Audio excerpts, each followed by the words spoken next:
Para hablar de la tómbola judicial me acompaña aquí en el foro Rafael Carlos Quesada, el juez Rafael Carlos Quesada. ¿Cómo estás, Rafa? Buenos días. Buenos días, Adela, muchas gracias.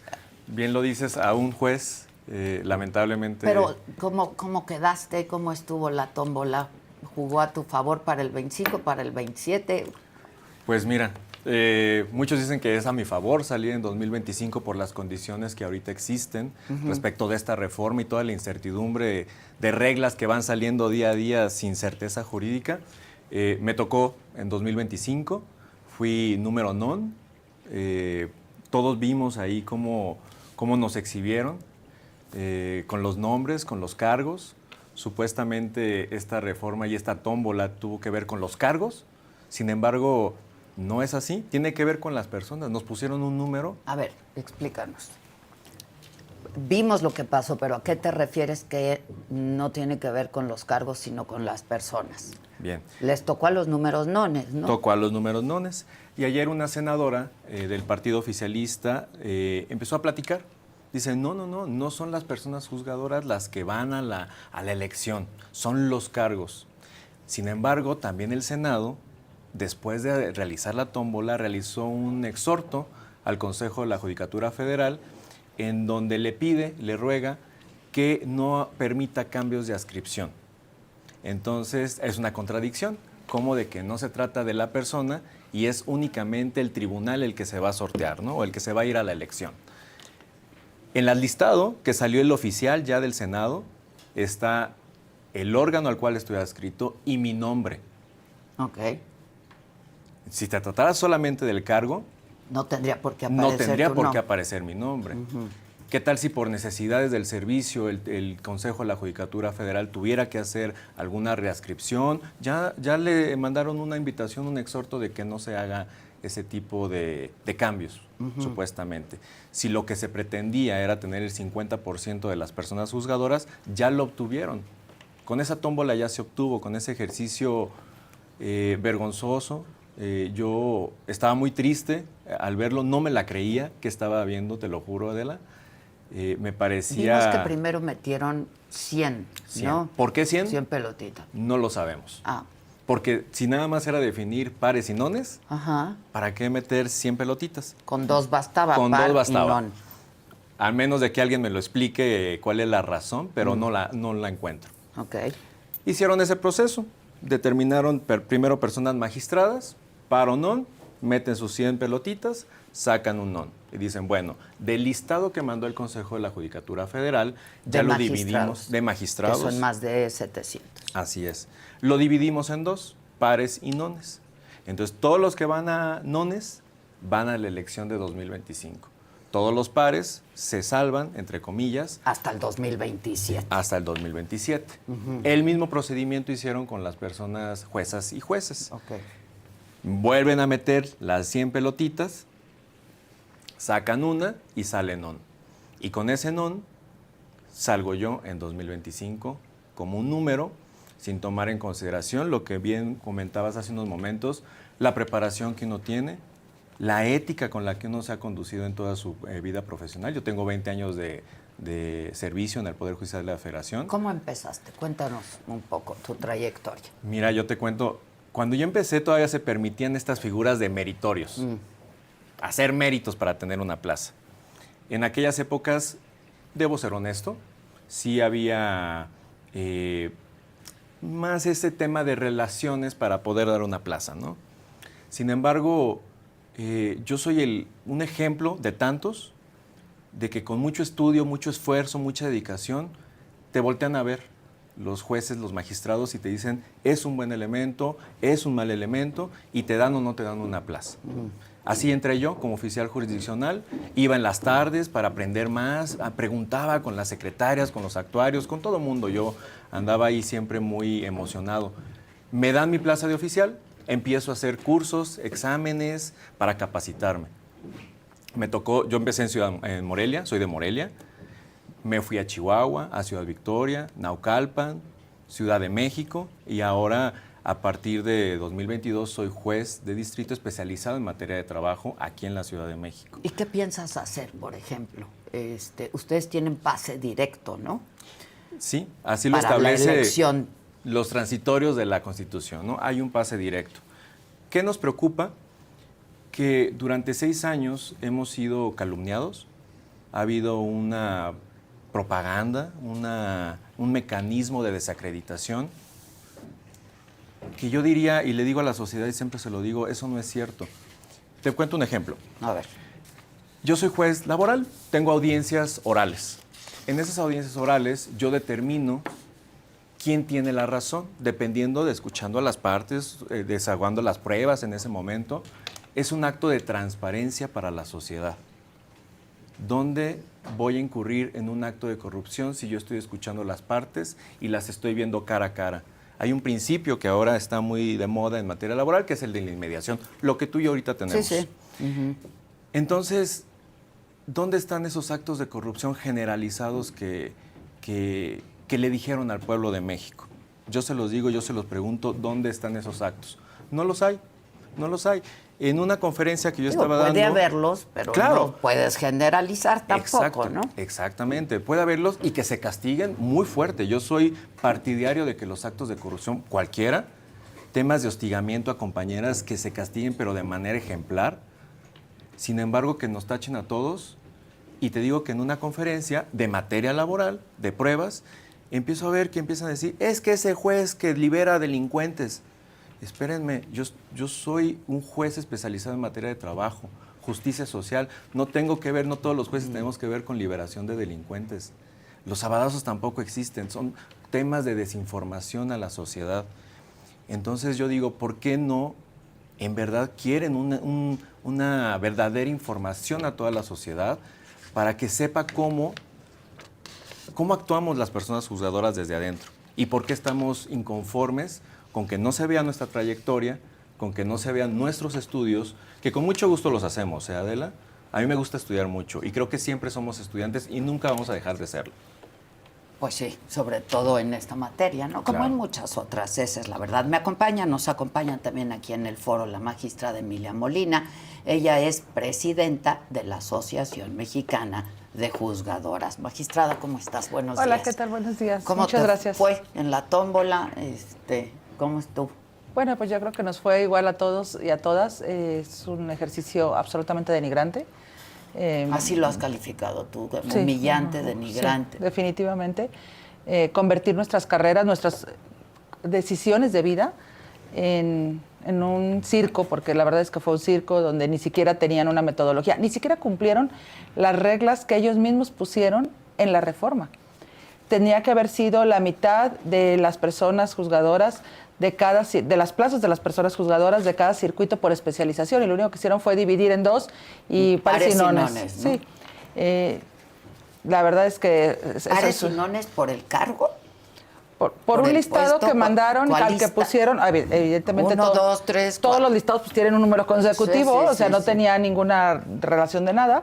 Después hicieron algo así como un repechaje, en el caso de magistrados y magistradas. En el caso de personas juzgadoras, habíamos avisado desde la asociación, tanto al Consejo como al Senado, que hicieran con perspectiva de género la identificación de las mujeres que estaban en situación de maternidad, es decir, embarazadas o lactando. Al final se hizo, ¿no? Pero no todas. O sea, no se tomaron en cuenta todas, porque además, fue un ejercicio posterior. Para que las cuestiones electorales tengan perspectiva de género, primero tendría que haber el propio Senado haber pedido que le dieran ciertas características de personas juzgadoras. A ver, ahí tenemos ¿Más allá del número del listado? Claro, sí, claro, porque, por ejemplo, tenemos personas juzgadoras que están enfermas, por ejemplo. Están en algún tratamiento en este momento, por ejemplo, por cáncer o alguna cosa así. Luego tenemos otras personas juzgadoras que están embarazadas, otras que están lactando, pero no todas están en el mismo listado. Y hay algunas que estaban en el listado y otras que estaban en observaciones, pero no en el listado. Y aún cuando estaban en observaciones, en esa lista que tenía el Senado no las tomaron en consideración, por ejemplo. ¿Por qué estaban en observaciones? Porque entiendo que el Consejo en algún primer momento puso, de las que sabía, un listado de quienes estaban. Nada más ponía observaciones y luego filtró y mandó un listado diferenciado, pero ese listado diferenciado no traía todas. no trae a todas porque nunca se hizo una encuesta. Realmente nosotros desde la asociación hicimos una encuesta muy rápida con algunas compañeras, no todas están afiliadas, entonces no todas las embarazadas del Poder Judicial están en el mismo listado, pero lo cierto es que esa no es aplicar perspectiva de género. Incluso en temas de paridad de género, a todas las mujeres que ya llegamos, que rompimos techo de cristal, somos 466 juzgadoras, nos desconocen el mérito. Entonces no se puede aplicar una aparente acción afirmativa, como la que pretendieron hacer y como la que según van a poner en las elecciones, que tampoco está garantizada, destruyendo a las que ya llegamos. O sea, eso no es paridad de género. Pero además, respecto de todos mis esto ya lo sabíamos, ¿no? Ya lo sabíamos. Con la reforma. A ver, toda la reforma ha sido igual. Por eso, el mérito no es factor. No, pero el caso de las mujeres, Ajá. hay un tema de obligación constitucional y además de obligaciones internacionales para dejar un porcentaje, por lo menos del 50%, para que las mujeres podamos llegar. ¿De las que ya están? No, de las que podemos ir llegando. De hecho, en el Poder Judicial somos menos del 29%. Ya. Hasta este momento, ya con la reforma, pues, ninguna, todas estas quedaremos fuera y no hay forma de garantizar que verdaderamente sean 50% mujeres y 50% hombres, porque la reforma no tiene perspectiva de género y mucho menos garantiza la paridad. Pero además, para hombres y para mujeres, lo cierto es que es un ejercicio que no atiende bajo ninguna circunstancia siquiera las características especiales de cada una de las personas juzgadoras. Y eso en perjuicio no de las personas juzgadoras, o sea, la humillación no solo fue para nosotros y nosotras, sino que la humillación fue para México, para el Estado de Derecho, y a nivel internacional ha sido una vergüenza que se les cayeron las pelotitas. Sí, de verdad, había un programa los domingos antes que hacían algo parecido y creo la que... La catafixia dice eso. Y claro, ni Chabelo se atrevió a tanto, pues, estamos de acuerdo. O sea, era lo mismo que salía... No, insisto, no sé para qué eran tantas pelotitas, porque sí, claro. Hasta donde yo recuerdo, pares y nones, pues nomás son 2 opciones. Pues es lo que decíamos, ¿no? Pero a lo Con el mejor juez. piensan que hay un número que no se aparinó, no sé, pues, o sea, no sé para qué eran 100 pelotitas, porque además contarlas y luego que se les cayera y luego después decir... Sí, recogiendo ahí pelotitas. Sí, fue verdad, humillante hasta para el propio Senado, pues. O sea, es humillante para todos. Y luego decir que esto es un tema de plazas, pero pedir que no se mueva ningún juzgador.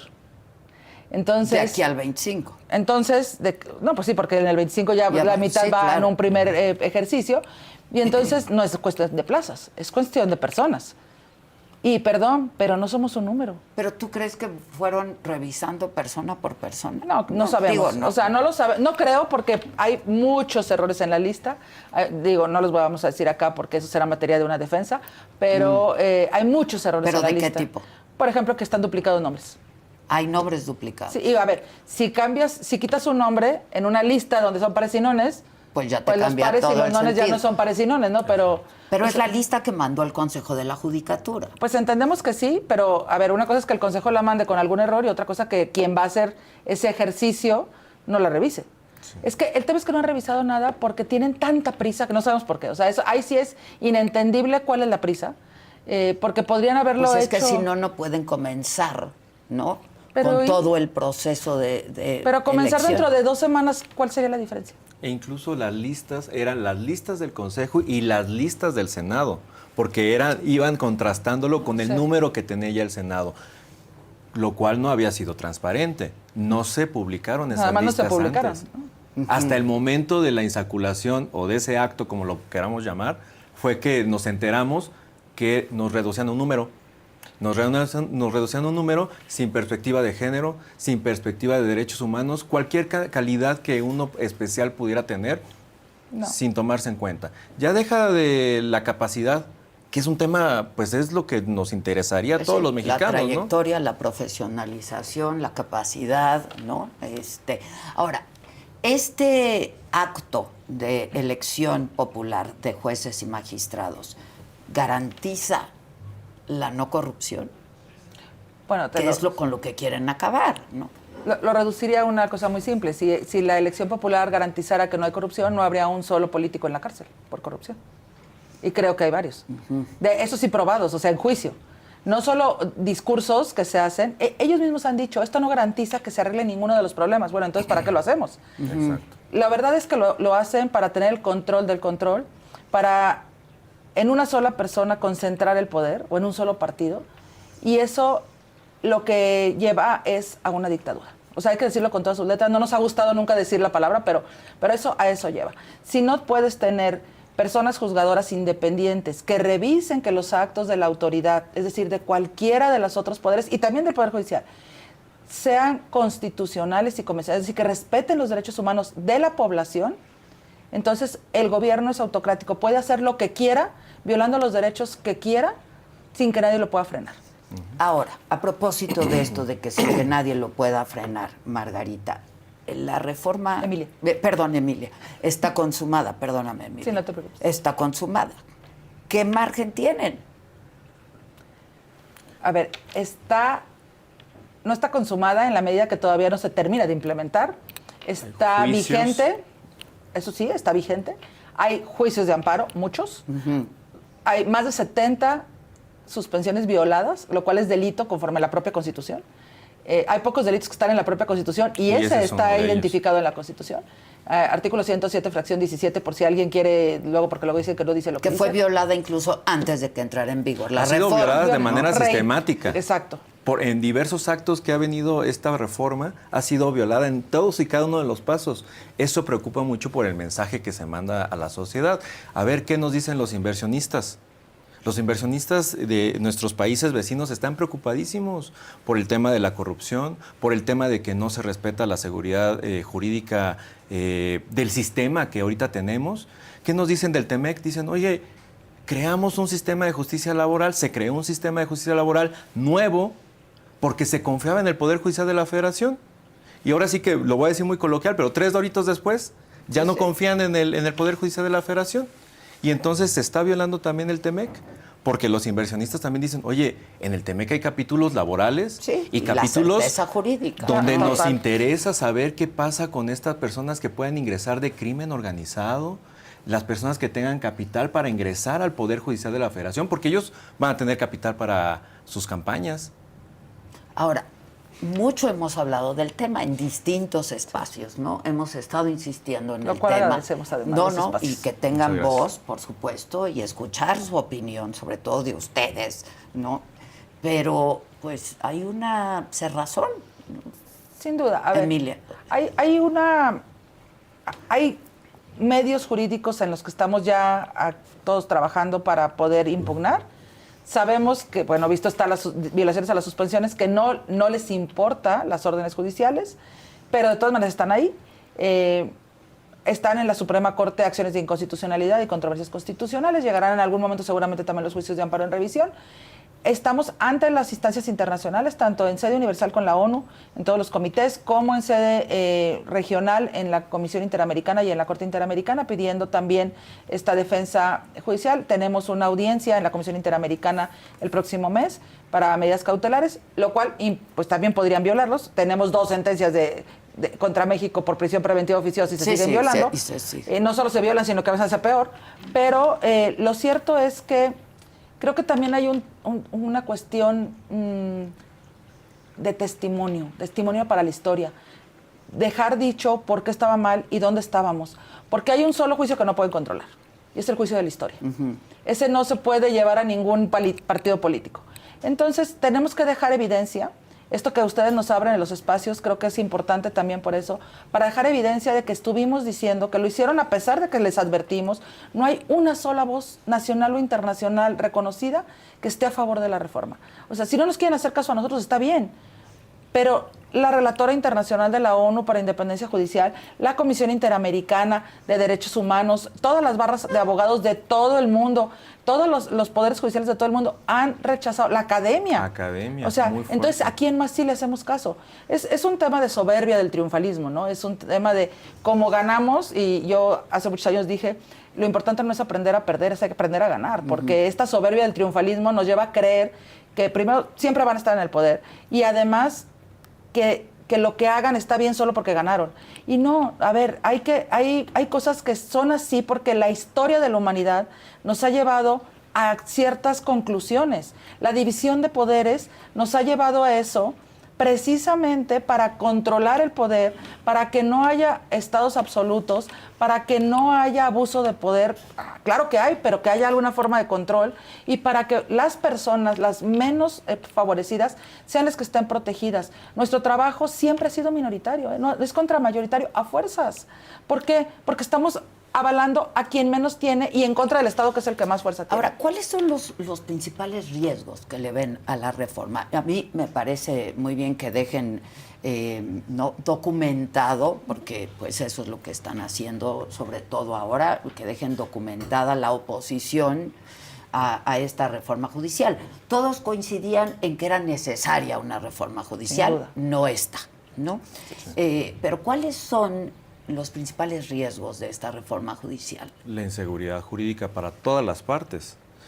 ¿Cómo me explico? A ver, si no están haciéndole caso a esto reiterado que decimos de una suspensión del juicio de amparo, que el juicio de amparo está creado para proteger a las personas contra actos ¿de quién?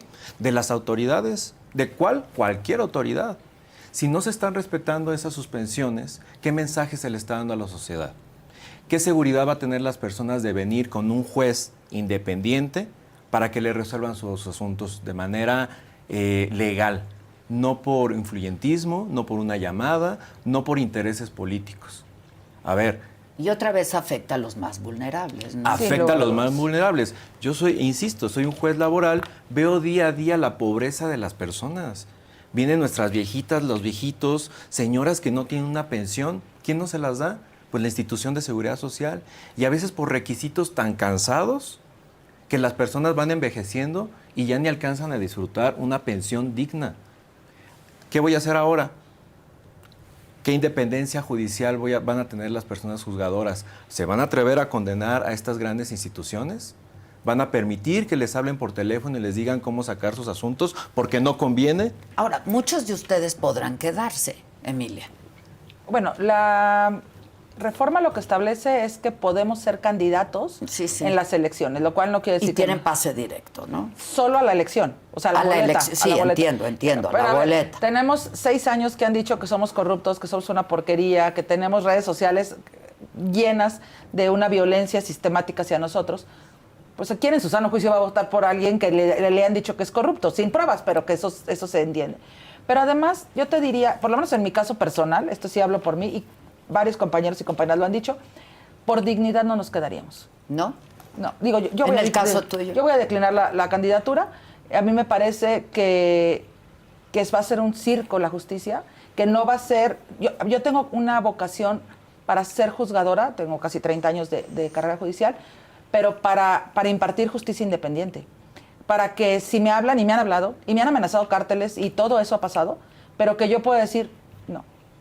No, porque tengo además una institución y un Estado que me respalda, y que puedo hacer y pedir cuestiones incluso de seguridad, pero que yo me siento segura con mi vocación. Y con mi criterio, pues yo lo defiendo y se acabó. Y tu ética. Claro, pero si eso va a ser lo contrario, ¿por qué? Porque los grandes riesgos son la independencia de las personas juzgadoras que van electas va a estar cuestionada. No solo por el tema de cómo van a hacer campaña, cómo van a obtener los votos, necesitarán, obviamente... Es que está prohibido los recursos, pero sí está permitido en la ley reglamento. Está muy rara esas... Porque, a ver, todo el mundo, y ustedes lo saben mejor que nadie, hacer un spot publicitario cuesta. Y aunque lo hagas con tu celular, perdón, pero cuesta tener el celular, pagar el plan, y la electricidad, y todo eso cuesta, es dinero. Pero no va a estar regulado, ese es el gran problema. Entonces, ¿quién va a dar el dinero? Si no es el gobierno, y si no es a través de una cuestión transparente, pues me parece que sabemos que hay varios grupos en este país que pudieran dar dinero. Pero además, ¿quién va a dar los votos? Hay comunidades que están cooptadas por el crimen organizado, pero otras que también están cooptadas por ciertos sindicatos, etcétera. Entonces realmente no va a ser una voluntad popular como se supondría que debería ser. Tercero, lo que acaba de pasar en Chilpancingo, ¿quién te gusta que sea candidato a juez en Chilpancingo? O sea, y además cómo vas a ir resolviendo, ¿no? Solo con los factores fácticos. Hasta antes del 15 de septiembre, cuando teníamos un problema de seguridad, avisábamos al Consejo de la Judicatura, se activaba un protocolo de seguridad que incluía, además de escolta y demás que la daba el Ejecutivo, incluía un cambio de adscripción. Sí. Y entonces, aquí no va a existir el cambio está de prohibido. adscripción. Está prohibido. Entonces, imagínate, yo tuve 3 amenazas en 3 diferentes lugares por 3 diferentes cárteles. Y claro, me cambiaban a un lugar donde ese cártel no tuviera tanta presencia. Imagínate que ahora te pueden amenazar un cártel, ya ni para qué avisas, pero si avisas, no pueden cambiarte, y entonces ¿cuál será la consecuencia? O sea, o te mueres o le haces caso, o renuncias. ¿Eso es independencia? Claro que no. Pero además tenemos otro gravísimo riesgo, y es el riesgo del Tribunal de Disciplina. El Tribunal de Disciplina es un tribunal que es la judicatura, el Consejo de la Judicatura. Ojalá, no, ese es el problema. El Consejo de la Judicatura lo dividen entre las partes administrativas y el Tribunal de Disciplina, pero el Tribunal de Disciplina es juez, parte, revisor y todo lo que se puede hacer, investigador, todo, para revisar los criterios de las personas juzgadoras, incluidas los ministros y ministras. Y eso implica que el criterio es algo que no pueden revisar actualmente. ¿Por qué? Porque el derecho no es una ciencia exacta, no es 2 más 2 son 4 y se acabó. No, acá es, tú tienes tu criterio, yo tengo el mío, y entonces, pues podrás no estar de acuerdo con mi criterio, pero eso no quiere decir que mi criterio en sí mismo sea un acto de corrupción. A lo mejor estoy interpretando diferente, y así se cambia el derecho y la vida. Que tiene que ver con la interpretación del derecho, con las pruebas que hay en el juicio, no con otras cuestiones con estándares ajenas. internacionales de derechos humanos. O sea, perdón, pero no es nada más. O sea, va a entrar a revisión el criterio de los juzgados. Cuando quieran y con qué estándares con los que quieran, y además pueden ser sancionados administrativamente, es decir, destitución. O incluso cárcel. Penalmente. Y entonces, pues adiós independencia judicial, porque tendríamos la guillotina aquí permanente. Y además hay otro tema de los jueces sin rostro. Los jueces sin rostro, que es que si te están juzgando, no sepas quién te está juzgando, y entonces no sepas si es tu peor enemigo, el miembro del otro cártel o qué, que eso está condenado internacionalmente, por ejemplo, cuando estuvo así con Fujimori. ¿Se trató? Y ya hay sentencias. Entonces todo es un riesgo porque todo está en contra de estándares internacionales. Es verdaderamente preocupante. No lo que nos va a pasar como personas juzgadoras, porque... Que también, ¿no? O sea, tienen sí, sus derechos, ¿no? Claro, están violados nuestros derechos, estamos en nuestra defensa legal, pero nosotros podríamos reinventarnos, porque además verdaderamente tenemos una carrera que no se acaba aquí o sea, se acaba nuestro sueño, nuestra carrera judicial, pero no lo que podemos reinventarnos. El gran riesgo es qué va a pasar con México. México, para empezar, será un país donde ya no se pueda reinventar por todos los problemas sociales, porque no hay certeza jurídica. Y además, donde está... reinvertir, dices. No, reinventarnos como personas. Ustedes, sí. Todas las personas. O sea, finalmente, esto es un problema para las personas que son comunicadoras como ustedes, que se puede silenciar. Y si a ti te silencian hoy, puedes ir a un juicio de amparo. Y seguramente habrá una suspensión y seguramente habrá una sentencia. Y si no está... o sea, la libertad de expresión se defiende a través del acceso a la justicia. Si ya no va a haber eso, entonces tampoco vas a poder hacer tu propio trabajo. Quien está en las calles... El foro de los litigantes también todo. Es la preocupación. No, y cualquier Dicen, persona. ¿cómo voy a pararme ahora ante un juez sin experiencia? ¿Y qué le voy a decir? ¿Y qué me va a resolver en los temas de asuntos? Tu destino depende de un juez. En los temas fiscales están asustadísimos los litigantes. Que no tiene experiencia, quizá. Y si van y te detienen en la calle, porque ha sucedido, sabemos de muchísimos casos, tú has documentado muchísimos, que detienen a alguien en la calle sin pruebas, porque se equivocan, porque parece, porque lo que sea, y ya no puede ir a pedir un amparo para que se revise si esa detención fue legal o ilegal. Entonces, porque eso es lo que han dicho, que se liberan delincuentes. Y yo quisiera, si me permiten, nada más dejar acá claro para todo tu auditorio, en este país no se pueden liberar delincuentes cuando todavía no hay sentencia, porque en este país, hasta el día de hoy, hay presunción de inocencia. Sí, claro. O sea, todos somos inocentes hasta que no se prueba lo contrario, le corresponde a la fiscalía.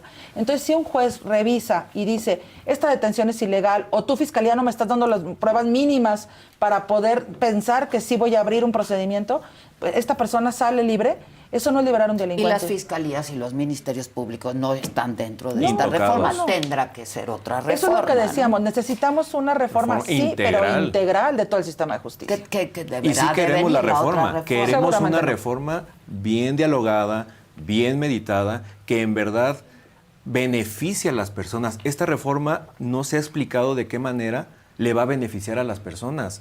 Se habla de democratizar la elección de los jueces. Porque va a ser elección popular, pero la sin democracia embargo, no solamente a ver, es y Adela, ¿qué te va a elección decir un popular? juez que fue electo popularmente? Le va a decir al rato a las personas, ustedes me votaron. Claro. Aguántense con la determinación que yo estoy dando, porque yo tengo autoridad democrática. Esa no es la democracia Un poco el del juez. argumento es si todos en el poder legislativo son electos popularmente, si el poder ejecutivo es electo popularmente, ¿por qué el poder judicial no? Por el tipo de funciones. Es muy, muy simple eso. ¿Cómo se eligen a los jugadores? Vamos a pensar en Chivas América. Los jugadores de la Chivas y los jugadores de la América. Hay formas de contratación de los jugadores. Ambos equipos tienen sus porras. Así no se eligen a los árbitros. Y tampoco llevan porra a los árbitros. Es que nuestro trabajo es ese. Hay equipos, el Estado y la sociedad, y nosotros somos el árbitro. No nos pueden elegir igual. Al árbitro no lo quieren casi. No, en porque muchos no es popular juegos, nuestro trabajo. Porque no es popular, Bueno, exactamente. claro, pues y el no que debe pierde de ser. nunca le gusta Claro, el claro. resultado, ¿no? No queremos que no se politice la opinión respecto de los jueces. Eso es una cuestión muy diferente. Ojalá se politizara la opinión que puede dar las personas de las personas juzgadoras. Eso sí quisiéramos, Adela. Que se estén más comprometidos en saber qué hacemos nosotros. Yo en todos los foros y en todas las oportunidades que tengo les digo, vengan a las audiencias orales. Por favor, vengan. Son actos de transparencia para ustedes. Ahora, la gente está preguntando, ¿y hoy cómo se revisa lo que hacen los jueces? A ver, primero, hay dos grandes temas que es la gran diferencia. Primero, cómo llegamos y luego cómo nos revisan. La primera parte es nosotros para llegar a ser personas juzgadoras, no solamente es con carrera judicial, sino con concursos de oposición muy estrictos, donde, por ejemplo, en los casos que yo participé para jueza, entrábamos 3,000 personas a la primera etapa y se nombraban a 15 o 20. Sí, sí. Entonces son las mejores calificaciones con un mejor perfil, con exámenes orales, prácticos, etcétera. Eso, en principio, legitima a quienes estamos como personas juzgadoras. Si cometemos algún acto que parezca que es ilegal, a ver, un poco regresando al ejemplo de Del fútbol, partido. cuando marcas un penal, el árbitro marca un penal, hay formas de revisarlo. Acá hay una denuncia o una queja ante el propio Consejo de la Judicatura, que el Consejo de la Judicatura tiene una unidad de investigación que hace toda la investigación propiamente, y si encuentra que hay algo irregular, se manda a la Comisión de Disciplina y la Comisión de Disciplina revisa, y si la sanción hay que sancionar, se va al Pleno del Consejo. ¿Esto qué implica? Que hay actos que están en la ley de responsabilidades que pues que no podemos hacer, o sea, y estrictamente tipificados. Porque no es nada más cuando alguien quiera. Sí, sí, sí. O sea, no cuando... No me gustó el resultado. Claro, ¿no? cuando pierdes, no necesariamente es un acto de corrupción, aunque así se sienta, aunque el abogado a veces lo diga, aunque todo eso suceda. Entonces, hay que probar las cosas, porque, insistimos, también hay un principio de presunción de inocencia, y entonces, si se acredita tanto cuestiones de corrupción como cuestiones a lo mejor de violencia dentro del trabajo, etcétera, no solo para personas juzgadoras, para todo el personal, pues se sanciona. Eso es lo que hay. Yo creo que es esa parte de lo que estaba actualmente, o que sigue medio estando, ya está como... Es que estamos un poco en el limbo, ¿no? Sí, pero esto que está... Y hay denuncias también, si me permites, Emilia, magistrada, decirlo, hay denuncias que lo pueden hacer quien sea. Claro. Tenemos inspecciones, 2 inspecciones muy grandes en los órganos jurisdiccionales, en donde nos revisan estadística y el comportamiento y cómo se va manejando el tribunal. También, Claro. ¿no? Se publica.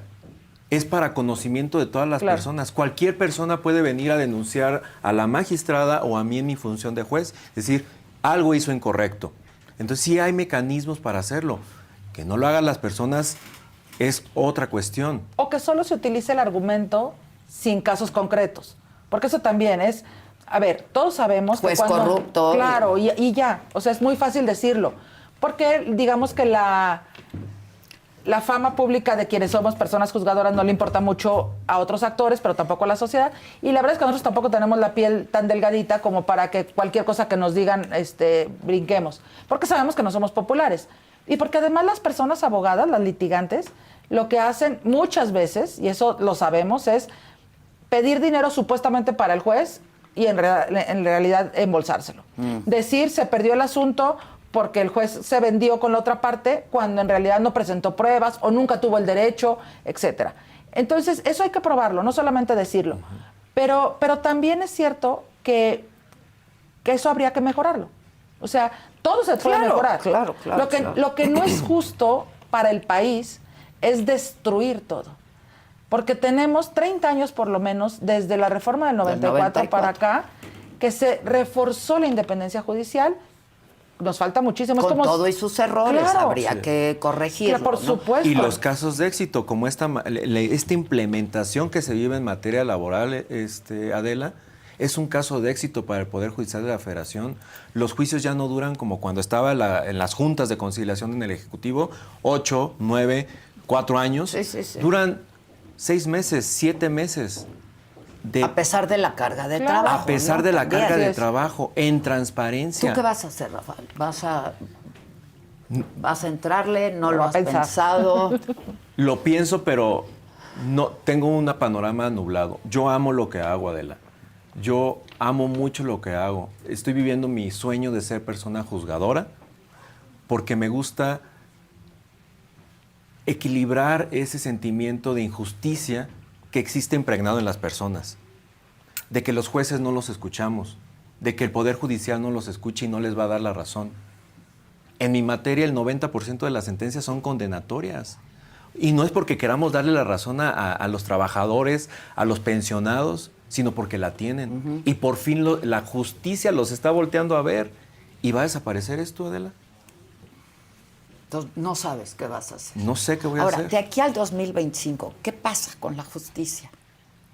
En ¿Cuál es la aparentemente quedaría reforma? igual.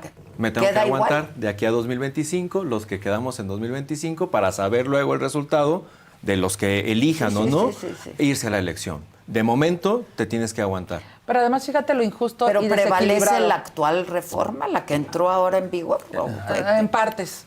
O sea, a ver, es que no puede Es un haber, por ejemplo... Frankenstein. Sí, es un Frankenstein porque, por ejemplo, el tema del Consejo, pues no puede funcionar porque se elige hasta 2025. El tema de la Corte, pues tampoco están electos los ministros. Es decir, más o menos quedamos como estábamos, pero fíjate lo injusto, que los candidatos y candidatas de los otros dos poderes podrán hacer campaña porque no van a estar trabajando en un juzgado.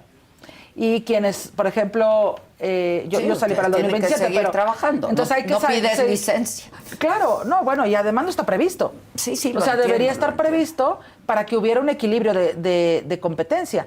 Pero es que eso verdaderamente no fue tema, y el tema no es derechos humanos, y el tema no es la justicia, y el tema no es mejorar las condiciones para las personas. El tema verdaderamente es que el Estado puede hacer lo que le dé la gana sin freno, y el Estado en su poder absoluto violenta derechos. Así es en la historia de la humanidad. No es un tema que se nos haya ocurrido por esta reforma. No es Así exclusivo de México. No, a ver, en la Alemania nazi, cuando estaba Hitler, todo lo que se hizo en campos de concentración estaba en la Constitución. ¿Era legal? Era constitucional. Entonces ahora este falso discurso de como ya está en la Constitución, no importa que sea violatorio de todo, porque ya está en la Constitución, bueno, volteemos a ver la historia de la humanidad, y cuando lo que se pone en la Constitución no necesariamente es correcto, y las mayorías no siempre tienen la razón. Entonces hay que ver cuáles serán las próximas... El propio exministro lo dijo en Claro. una sentencia, No, bueno. al hacer su Saldívar, voto. dices. Sí. Sí. El propio exministro lo dijo. ¿A poco si al rato sale en la Constitución que tenemos que poner la pena de muerte, lo vamos a permitir? Como Suprema Corte de Justicia se va a permitir eso. Por eso este es llamado muy respetuoso que se hace también a la Corte. Nosotros no nos estamos peleando con nadie, Adela. ¿Qué margen tiene ya la Corte? Sí Hay puede. quien piensa que ya claudicaron, ¿no? Tienen Desde la que- obligación y facultades además. Sí. Ustedes, tú, Emilia, ¿piensas que ya claudicó la Corte por las imágenes que vimos de la ministra presidenta No. en el Senado con el No, presidente fíjate de que, la que mesa además directiva? yo creo que, a ver, de tener una relación de que ni siquiera se dirigían la palabra y que le volteaban la cara a una de las representantes de uno de los poderes de la Unión. A ver, es que no somos el hermano chiquito de nadie, o sea, somos 3 poderes de la Unión y es igualito. La diferencia es quién tiene la titularidad. Dijo la presidenta Claudia en estos días que ella no va a recibir a ningún ministro, que la vea la Secretaría de Gobernación. Perdón, ella es la titular del Ejecutivo y los ministros y los jueces y los magistrados somos titulares del Judicial, cada uno de nosotros. Así dice la Constitución. Entonces que la Corte mande al secretario de Acuerdos. O sea, no. Si somos titulares, hablamos con titulares. No es es despreciar a un poder cuando eso lo que hace es despreciar al Estado mexicano y a la República. Y lo que queremos es diálogo, Adela. Sí. Es un diálogo que nos escuchen.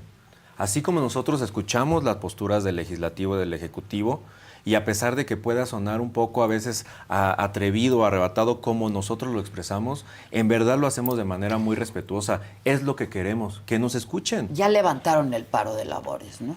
Las personas juzgadoras decidimos que concluíamos el paro de labores. Las personas trabajadoras dijeron, el resto de los trabajadores y trabajadoras del Poder Judicial, porque nosotros también somos trabajadores del Poder Judicial, dijeron que van a continuar con el paro. Entonces solo las personas juzgadoras decidimos que había una forma diferente de resistencia. Ok, pero incluso cuando estaban en paro seguíamos trabajando. Sacaban la chamba. Es que hay que trabajar para todos los asuntos urgentes para empezar, ¿no? Entonces no podíamos paralizar la justicia, pero el día de hoy han salido en casi todos los circuitos determinaciones por parte de las personas juzgadoras para declarar inhábiles el día de hoy y mañana, atendiendo un poco esta decisión de los trabajadores de continuar en paro.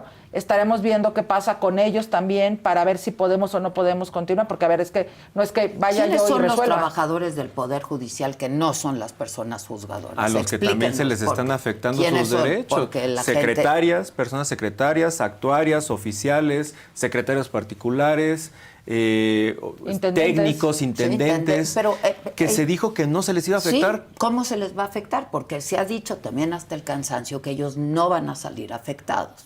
Sí, es que todo esto está lleno de argumentos falaces. Pero mira, cuando yo entré al Poder Judicial hace casi 30 años, yo empecé como oficial judicial.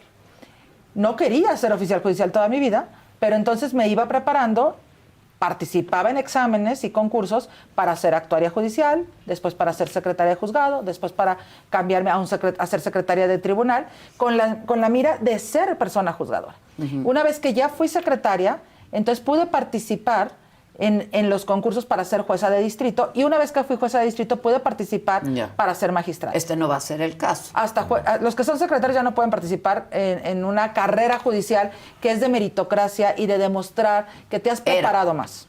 Hasta ahorita los que estamos seguimos siendo. Okay. Entonces, y tenemos, la verdad, yo sigo teniendo la esperanza de que reaccionen y se den cuenta que las decisiones judiciales deben acatarse y que eso nos abra no un margen para decir esto se fue a la basura y ya no vamos a hablar nada más, porque deberíamos aprovechar todo esto que se ha hablado de la judicatura, todo esto que se ha hablado del sistema de justicia, y entonces seriamente ponernos a hablar con el Congreso de la Unión y ver con todos los actores que tiene esto, que son las fiscalías, las comisiones de víctimas, las defensorías, las universidades, porque es increíble que puedas tener hoy, según la Constitución, a una persona en juzgado de distrito, imagínate, resolviendo si una detención de un sicario es legal o ilegal, por ejemplo, que puede estar recién egresado, porque no hay edad mínima. Entonces, pongamos 20 años, porque hay universidades que tampoco se ha regulado, que en año y medio te dan el título. Y entonces que la calificación de 8 sea igual en ese tipo de universidades o escuelas como en cualquier otra universidad de alto prestigio. Pero bueno, eso tampoco se ha regulado. Las cuestiones de las personas litigantes, que tendrían que verse cómo se hace algo colegiado, que además tenga un piso mínimo y que además también se pueda revisar la ética de la actuación de las personas litigantes. Porque los abogados. Claro, porque muchísimos asuntos, coloquialmente se les dice, se chicanean, porque hay personas que son abogados o abogadas que lo que venden es hacer largo el juicio. O que más parecen gestores. Sí, ¿no? Y además tú no pagas la renta y entonces yo voy a lograr que el juicio, a través de la ley que está aprobada, y de estas argucias, empecemos a llevarlo largo a 10 años para que finalmente puedas hacer una negociación. Y entonces eso perversamente se está diciendo que la culpa es de las personas juzgadoras, cuando quienes somos juzgadores y juzgadoras, claro, por corrupción o por negligencia. En México hay menos de 4 personas juzgadoras a nivel local y federal juntos por cada 100,000 habitantes. Sí, Deberían ser 65. Sí. Entonces, a ver, no podemos echar la culpa ahí, pero sí podemos regular con todos los actores. Y eso todos los actores, hacer ahí sí una reforma integral que parta de un análisis serio. Si identificamos causas, podemos encontrar soluciones. El problema de esta reforma es que nunca buscó las causas y pues la solución evidentemente no atiende nada. Si tuviéramos que ustedes, ¿no?, dar un número, un porcentaje de personas juzgadoras que se van a quedar y van a querer ser candidatos, ¿qué porcentaje me darían? Que no garantiza que resulten electos, pero que quieran entrar. La moneda anda en el aire, Adela. La moneda está en el aire por todas las condiciones que estamos viendo, por todas estas condiciones de incertidumbre, de que van saliendo la legislación muy rápido, poco dialogada, poco meditada, poco analizada, y entonces no sabemos qué panorama tenemos hacia adelante. Yo no sé mañana qué nueva determinación va a salir. Sí, porque en caso de que quedes como persona juzgadora, ¿de qué? ¿El término es de cuánto tiempo? 9 años. 9 años. Es que, por ejemplo, quienes estábamos ya ratificados y ratificadas, teníamos un nombramiento hasta la jubilación forzosa, que era a los 75 años. Entonces, digamos que muchos teníamos pendientes todavía 25, 30 años. Y las personas que no están ratificadas, lo que tenían era a lo mejor 4 años más, pero con la posibilidad de dejarlo inamovible. Claro. Entonces, que esto no quiere decir que nadie lo pueda revisar, solo que esta garantía de inamovilidad que en estándares internacionales lo que dice es, te pueden quitar solo por causa grave, no solo porque saliste en una tómbola. ¿Y sabes qué es lo peor? Porque eres... Que en la página del Senado, ¿sí? En la página del Senado está esa parte de esa sentencia internacional en donde una de las garantías para darle certeza a las personas es la inamovilidad de las personas juzgadoras. Ellos mismos lo tienen ahí, lo reconocen. Pero no lo entienden. O sea, no lo entienden porque no lo han analizado siquiera. Nadie sabe ni lo que aprobó. Claro, entonces ahora cambiamos estas posibilidades que tenemos conforme a la Constitución y ley que estaba vigente cuando nos nombraron por un nombramiento de 9 años si es que ganamos elecciones y una posibilidad de reelección que todavía es todavía más terrible, porque imagínate que yo voy a estar trabajando 9 años pensando en una reelección, ¿no? No pensando en la justicia o en la independencia. Pero ¿qué hago para que me quieran reelegir? Claro, yo te podría decir, desde la presidencia he hablado con muchas personas de la asociación, formo parte también del comité de diálogo que hicimos ahora con la suspensión de labores, y yo creo que hay una gran mayoría de personas juzgadoras que seguramente nos iremos. Y eso creo que también habría que valorarlo. Pues qué lástima, porque son gente con mucha experiencia. Se pierde demasiado la experiencia. Pero lo que hacemos es con las condiciones en que podemos hacerlo. Es como si a ti te dijeran antes de que no sepas cómo te vas a ir. Puedes tener tu programa, pero no puedes hablar de 15 temas, ¿no? Yo te digo el tema del que hables, nada más. Quién sabe si te quieras quedar, porque tu experiencia finalmente no tiene que ver solamente con ese tema. Entiendo. Y yo creo que eso también lo estarán viendo no solo las personas de la sociedad que deberían verlo, son las primeras personas que estarán afectadas, también los grandes inversionistas, también quienes estarán negociando el Tratado de Libre Comercio no solo con América del Norte, sino también con Europa. Supongo que ya lo empezaron a ver. Claro, y eso, pero es que les han estado diciendo que nos vamos a quedar. Que entonces no se preocupen por las altas especializaciones, por ejemplo, juzgados de concursos mercantiles, competencia económica, extinción de dominio, ese tipo de cosas, que no se preocupen porque se van a quedar. Ya. El tema de laboral que está en el TEMEC, los del nuevo sistema, nuevo que ya no es nuevo, penal, que tiene desde 2008 capacitándose a las personas y todo se va a la basura. Y la curva de aprendizaje tendrá que ser cada 9 años. Y entonces nunca llegarán a lo ideal, ¿no? ¿Y tú crees que se vale decir que hay curva de aprendizaje cuando estás jugando con las personas, con sus bienes, con su pensión, con su vida? Sí. No se vale. Con su libertad. Su destino. Con la custodia de sus hijos. Sí. Yo creo que la curva de aprendizaje, como estaba hecho el Poder Judicial, es justamente la carrera judicial. Esa es la curva de aprendizaje. Empezabas sabiendo poco o nada y te ibas capacitando. Empezábamos aprendiendo a coser un expediente. Que sabemos. Claro. Y subes hasta poder resolver asuntos de muy alta complejidad. Que nos equivocamos, pues sin duda, todos los seres humanos nos equivocamos, pero intentamos y hacemos un gran esfuerzo para equivocarnos lo menos posible, para que nuestro trabajo de verdad sea de excelencia. Tenemos capacitaciones no solo voluntarias, sino obligatorias en varios temas. Lo entiendo. Y eso se acabó. Triste el espectáculo, ¿no? Absolutamente. Triste. Un espectáculo muy triste el del sábado. Y el Así se pronóstico vio con todavía las peor. pelotas en el piso. Sí, decepcionante Bueno, ver cómo hay- levantaban. Veía un meme que pelotas. decía, ¡ay, se me cayó un juez! Sí, claro. Pero A eso se redujo. ¿sabes qué es lo que se les cayó al piso? La república y la democracia. Eso es lo que se cayó. O sea, esas pelotas no éramos nosotros. Yo me resisto a aceptar que yo era una pelotita de esas. En realidad, lo que se cayó al piso, al suelo, y no sabemos dónde quedó, es la república, la democracia y el Estado de Derecho. Eso sí se está cayendo y eso habrá que encontrarlo, yo creo que entre toda la sociedad, porque no es un trabajo solo de las personas juzgadoras, no solo de quienes comunican, sino de todas las personas de este país, no solo las nacionales incluso, para exigir que recuperemos lo que estamos perdiendo. Muchas gracias, Emilia. Al contrario, muchas gracias. No, Rafa. a ti, Muchas Adela, gracias y muchísimas suerte. gracias. Muchas gracias. Pues suerte a Vamos todo a ver México. qué ocurre. Muchas gracias. Gracias. Oigan, les